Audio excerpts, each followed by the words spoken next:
Hello and welcome to this week's edition of Victor Alonge on Real Estate. My name is Victor Alonge, your anchor, and welcome to this exciting edition. This week we will be looking, at infrastructure issue again. Infrastructure is actually key to our development. And in one of our previous editions, we did acknowledge the decision of the government to increase infrastructure spending by 1,000% this year to about 8.9% of our budget this year. I think it was actually about 1.45 trillion naira that was budgeted for infrastructure development. And that was only second to defense, which was about 2.41 trillion naira, or about 15% of the budget. This is absolutely very, very crucial. And the nature of this spending, if you look at it properly, is that we have two types of infrastructure. We have the hard infrastructure, we have the soft infrastructure. And this is actually to be spent on the whole gamut of infrastructure. But the point is, we, in the recent past, the last 1 or 2 years, we have been, acknowledging and commending government for their stride in rail transportation.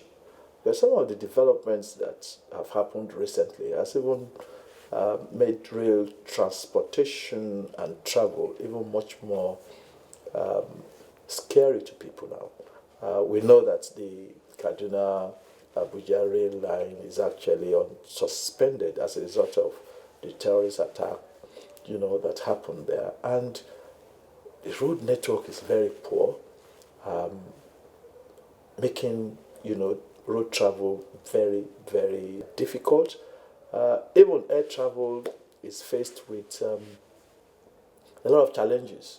Even there were incidents of terrorists invading the Kaduna airports and actually obstructing, aircraft takeoff. And also the cost of transportation, air travel, and so on. So we continue to face all these problems when it comes to infrastructure development. We have huge allocation this year, yes, but the truth of the matter is that we have greater problems to contend with, and we need to see how the allocation this year will impact on the real problems that we have. We will be looking at details of all this after this short break. Please don't go away. Welcome back. It's still Victor Alonge on Real Estate. My name is Victor Alonge, your anchor on the program. As we said earlier, we will be looking at infrastructure challenges and even efforts in this edition. Conservative estimates actually put the cost of addressing our current infrastructure deficit at about $14.2 billion per annum for the next 10 years. This is actually about 12% of our GDP. But we also know that money is difficult to get by.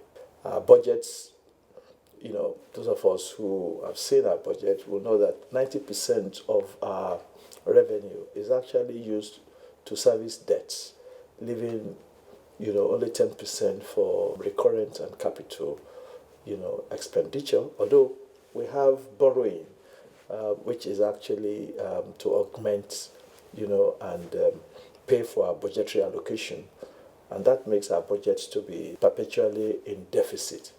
But the truth of the matter is infrastructure is the bedrock of development. How do we, in the face of all these mounting challenges, how do we ensure that our infrastructure is developed? The electricity is nothing to write home about as we speak, despite huge investment in the past in that.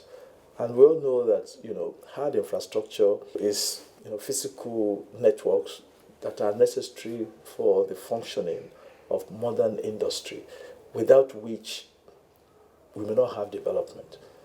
And in terms of roads, in terms of bridges, in terms of railways, these are things that we need to actually focus on.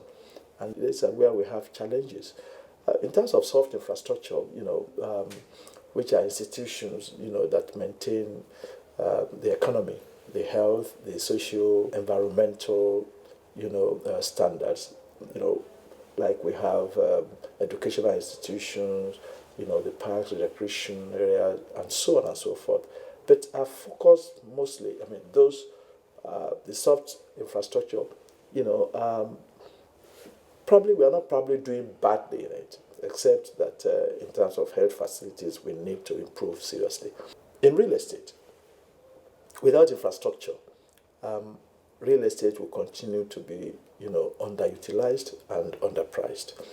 And when we have consistent, underpricing and underutilization of real estate, then our resource allocation nationally will be suboptimal. And that means we are not taking the best, we are not making the best, of the opportunity that we have. So our focus here is, to see how the budgetary allocations this year can actually make necessary impact. There were cases where we had that, some suggestions by the former minister in terms of surveillance and security on our rail line, was actually turned down. We need to have a global look about this and ensure that, we maintain this infrastructure in a way that will help our economy.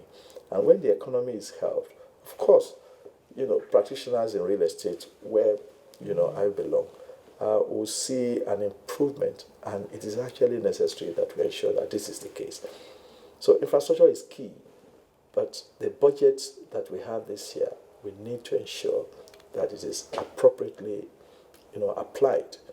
And mere realizing the fact that, to address our infrastructure deficit, we will need to invest about $14.2 billion every year for the next 10 years. It's actually scary, because where is that money?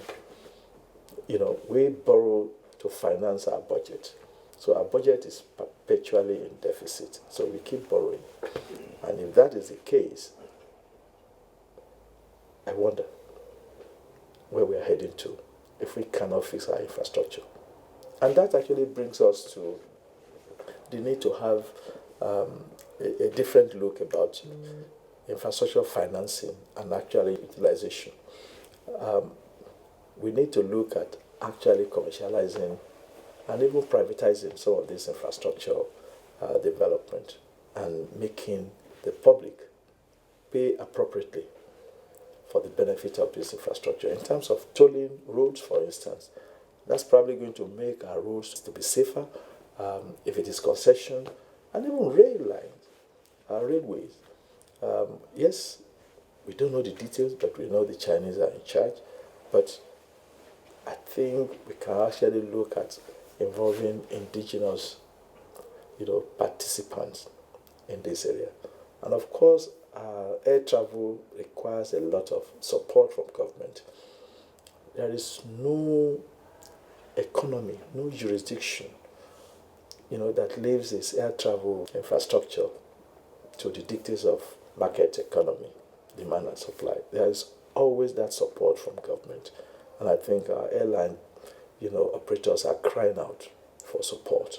So these are the sort of support that we expect, and I hope government will have. So infrastructure is key, and in real estate, that is an important aspect of our industry. And we expect government to please look into this. This is where we draw the curtain on Victor Alongi on real estate this week. Until I come your way next week, please continue to keep safe. Goodbye.